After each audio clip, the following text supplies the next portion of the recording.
I'm pleased to welcome back to the mic a very, very talented storyteller, and I'm excited to introduce her all to you folks. And that young lady is named Sara Stevens. Sara is a member of the Legacy Storytelling Guild and enjoys doing enactments of famous women, including Beatrice Potter, among others. She currently teaches English at College of Lake County and Humanities at Harper College. When not grading papers, she likes to do watercolors and home redecorating projects. Do you ever do anything outside of, like maybe in my house?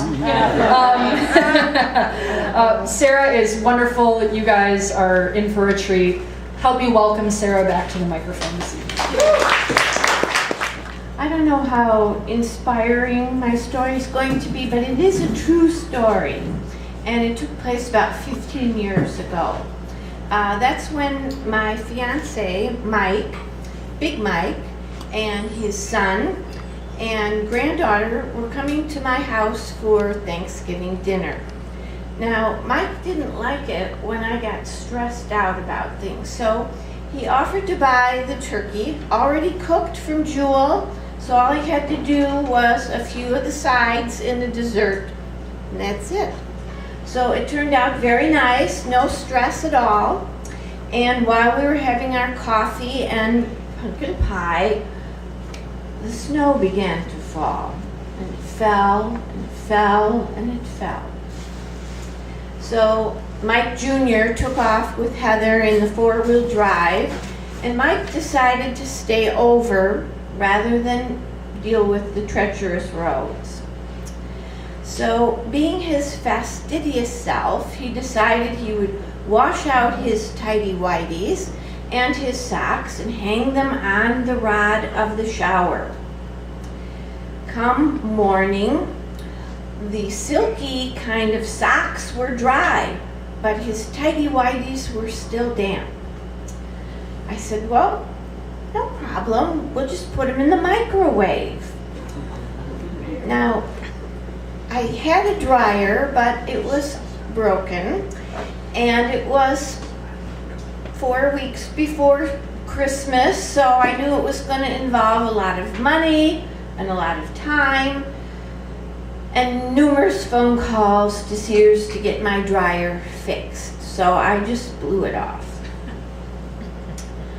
The problem was his tighty-whities were still wet, and so I put them in the microwave on a piece of paper, on a paper towel, on a paper plate, and then I got busy with my breakfast. And this breakfast that I had planned was going to be almost as elaborate as Thanksgiving. I had sausages planned and an omelet with onions, mushrooms, cheddar cheese, cinnamon toast, coffee fruit, and orange juice.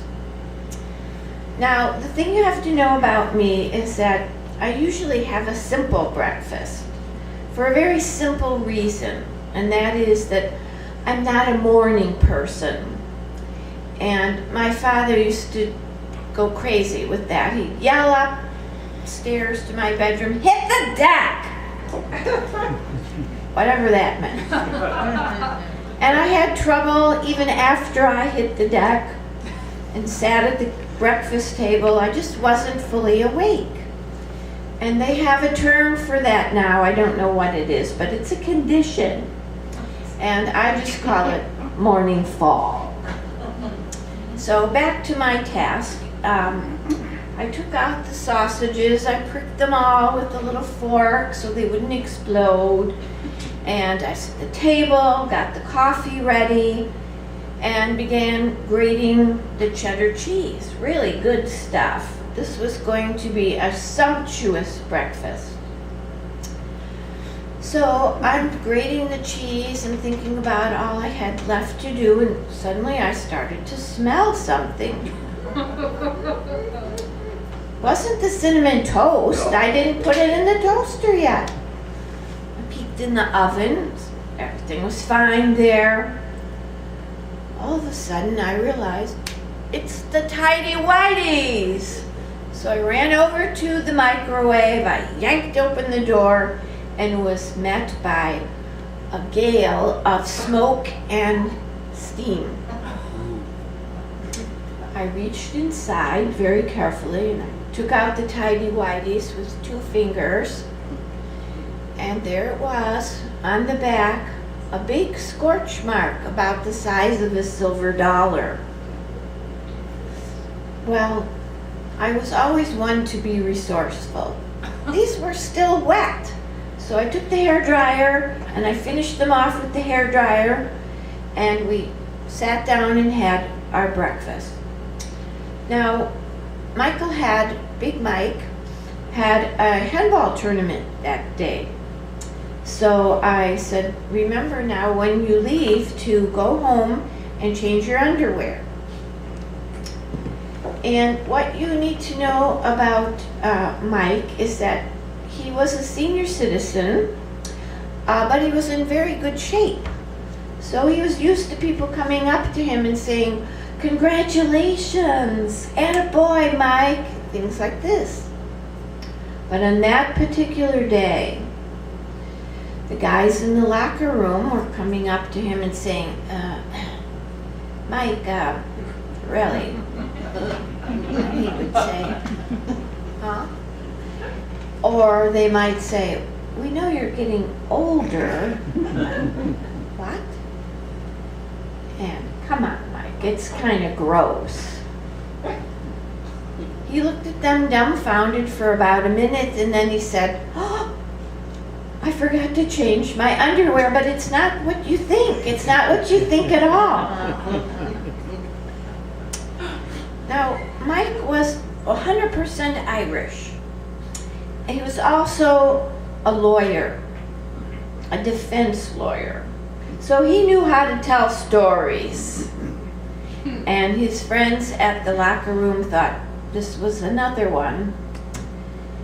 So before he knew it, the whole place was laughing at him.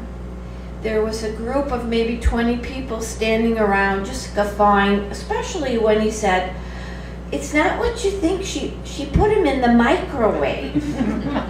Yeah, Mike, tell us another one.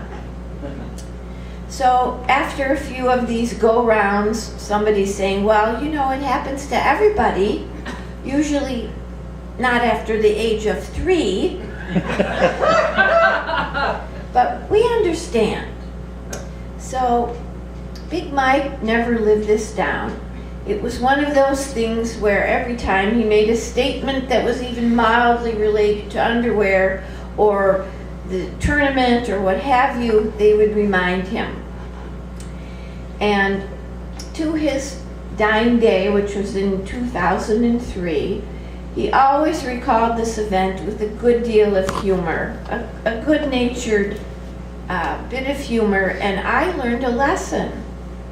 And my lesson was, if your dryer's on the fritz, spend the money, spend the time, get it fixed. I get it now. I knew there was a reason we didn't own a microwave. And subconsciously, I think I always knew that. Sara, that was fabulous. Rest in peace, Big Mike. And those, I thought when you were going to talk about pulling them out like they had shrunk. That's what I was waiting for. Like they were like this and then whoop.